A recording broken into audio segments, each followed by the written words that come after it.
180 million کی اس آبادی، جس کا گروتھ ریٹ آبادی کا 2.06 ہے، جو دنیا میں سب سے زیادہ، ایشیا میں سب سے زیادہ ہے آبادی کے بڑھنے کی شرح، اور کتنی تیزی کے ساتھ ہماری آبادی بڑھ رہی ہے، اس کے مقابلے میں آپ یہ دیکھیں کہ اگر ہم زراعت کو دیکھیں، کیونکہ ہم ایگریکلچر کنٹری ہے، وہاں پر بھی 20% ہڈن بے روزگاری پائی جاتی ہے، یعنی کہ بے روزگاری کی سطح بہت زیادہ ہے ہمارے ملک کے اندر۔ تو آج کے سوال میں ہم دیکھیں گے کہ ہم کیسے اس بے روزگاری سے نجات حاصل کر سکتے ہیں، کیسے اس کا ایک حل جو ہے ہم تلاش کر سکتے ہیں۔ تو سب سے پہلے ہے آبادی کی مؤثر منصوبہ بندی۔ جیسا کہ میں نے بتایا کہ 180 ملین کی آبادی ہے، جو بہت تیزی کے ساتھ اور گرو ہو رہی ہے۔ ہمارے ہاں افزائش آبادی اور افراط آبادی بہت زیادہ ہے۔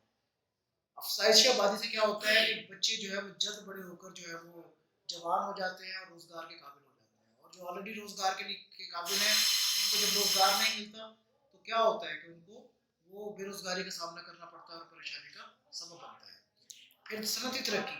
ہمارے ملک کے اندر جتنی زیادہ ہم صنعتیں لگائیں گے، اور خاص کر جو چھوٹے صنعتیں ہیں، جو گھریلو صنعتیں ہیں، ان کو بھی فروغ دیں گے، ان کو بھی سپورٹ کریں گے، قرض فراہم کریں گے، تو کیا ہوگا کہ ان صنعتوں کے قیام سے روزگار ملے گا، لوگوں کو بے روزگاری کا خاتمہ ہوگا، اور یہ ایک مؤثر حل ہے کہ ہم لوگوں کو روزگار دلوا سکیں۔ کس طرح؟ صنعتوں کے قیام کے ذریعے۔ پھر سرمایہ کاری کی رفتار کو تیز کرنا پڑے گا۔ میں نے آپ کو بتایا جس ملک کے اندر بچتیں زیادہ ہوتی ہیں، وہاں سے ہی اثر 9% دیا جاتا ہے سرمایہ کاری کو۔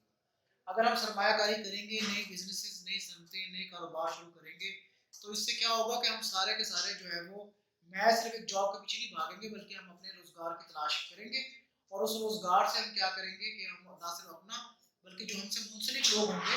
ان کا بھی جو ہے وہ ہم اپنا جو ہے وہ سارا بنے گا۔ پھر موسمی صنعتوں کا مشترکہ قیام۔ بہت ساری ایسی صنعتیں ہمارے پاس ہوتی ہیں جو مشترکہ طور پر جو ہے وہ کام کر رہی ہوتی ہیں، جیسے آپ دیکھیں رائس کی صنعت ہے، آئس یعنی برف کی صنعت ہے۔ اگر ہم ان کا مشترکہ طور پر قیام کریں گے تو کیا ہوگا کہ مزدور جب موسم کے لحاظ سے ایک صنعت سے فارغ ہو جاتا ہے تو اس کو دوسری صنعت میں کام مل جائے گا، یعنی کہ اگر وہ رائس کی سے فارغ ہو جاتا ہے تو آئس میں یعنی برف کے کارخانے میں اس کو کام مل جائے۔ اس سے کیا ہوگا کہ اس کی بے روزگاری کا خاتمہ کافی حد تک ہو جائے گا۔ فنی اور تکنیکی مہارت۔ اگر ہم فنی اور تکنیکی مہارت فراہم کریں گے لوگوں کو، جو تعلیم کے ساتھ ساتھ جسے تربیت کہتے ہیں، ہارڈ اینڈ سافٹ اسکلز کہیں گے، تو بہت ساری نئی اپرچونیٹیز بچوں کے لیے، ان لوگوں کے لیے کریٹ ہو جائیں گی، جن سے وہ اپنے روزگار کو مزید حاصل کر کے جو ہے اپنی انکم میں اضافہ کر سکتے ہیں۔ مثال کے طور پر ایک شخص ہے جو دن میں جاب کر رہا ہے، اپنی فنی اور تکنیکی مہارت سے وہ شام کو کچھ اور کام کر کے اپنی روزی اور آمدنی میں اضافہ کر سکتا ہے۔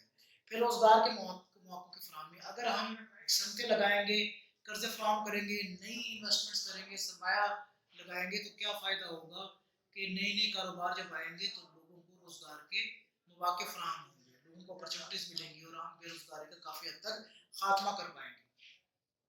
اسی طریقے سے مؤثر طلب میں اضافہ۔ مؤثر طلب میں اضافہ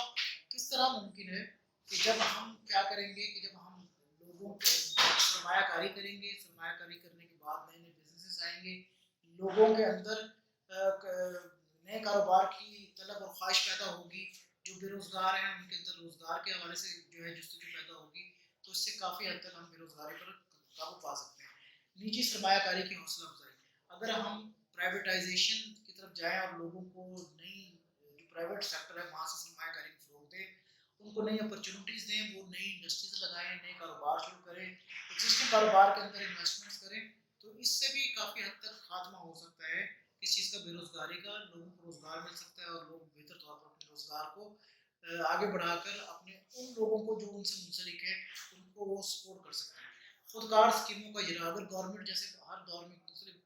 اسکیمیں کا اجرا کرتی ہے، جیسے یلو کیب کی ایک اسکیم تھی، یہ جو موٹر سائیکل رکشے کی اسکیم تھی، اور بہت ساری اسکیمیں، جیسے آج کل جو ہے گورنمنٹ نے احساس پروگرام کے حوالے سے مختلف آپ لوگوں سے پرپوزل وجود سے مانگے کہ آپ بتاؤ کیا